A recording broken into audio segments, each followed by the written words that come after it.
Do you know what I like to do when I get a Def Leppard album for my birthday? I like to look at some baseball cards. So, I went to Steve Blass's baseball camp when I was 16 years old. I often talk about it.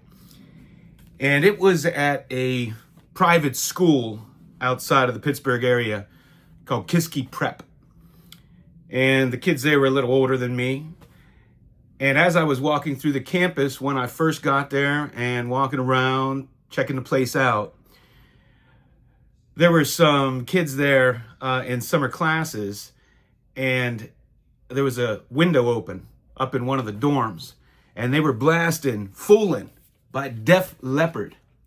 And every time I hear that song, it reminds me of my Steve Blass baseball camp experience. And so this album kind of has a special feeling for me. And my daughter got it for me for my birthday. Recently, I showed you this 1913 Shoeless Joe Jackson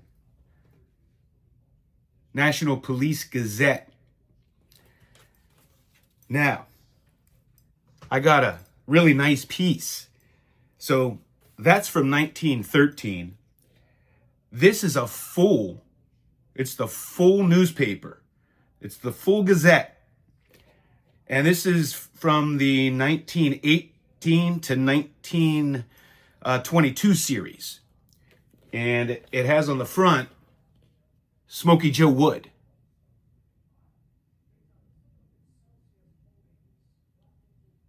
Now, of course, Smokey Joe Wood was a great pitcher through the heat. He injured his thumb fielding a bunt on a wet field, I believe in 1915. And he continued to pitch, had a winning record, had a good, a low ERA, but it took him longer to recover. And he ended up sitting out the 1916 season and part of 1917. And he was traded to the Indians. There he became an outfielder because he was a really good hitting pitcher. And so he extended his career. And, similar to Babe Ruth, he went from being a pitcher to an outfielder. And this says that he rejuvenated hero of the smoke ball is now sharing public favor with Ty Cobb and Babe Ruth because he's now playing in the outfield like they are. A great piece. Even though he's not a Hall of Famer, his items are pricey, and he is apparently in demand. This is a full Gazette. Now, I would love to open it up and look through it, but with this old newspaper, I'm afraid. It's got to be pretty fragile. So I'm going to keep it like this. But if you ever see these posters, this is how they came. On the cover here. Now, I've only ever seen a couple of reprints of these, and they're obvious reprints. They're very yellow.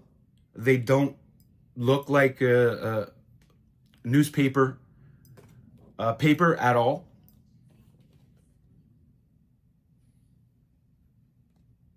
Now, of course, these oversized things don't get graded. So if you only collect slabs, you won't be collecting these. Not that you would want them, but for me, I love to have stuff like this. I only bring that up because, I have a Facebook page and I'm a member of groups, and when I'll show some, unique, rare item, people always be like, does PSA slab that? Does PSA grade that? And if the answer is no, then they don't want it. For me, whether PSA grades it or not is truly the last reason I would or would not buy something or collect it. As I'm sure you already know. That's what I have for you. I think I'm going to go listen to some Def Leppard. Thanks for hanging out with me. I gots to go.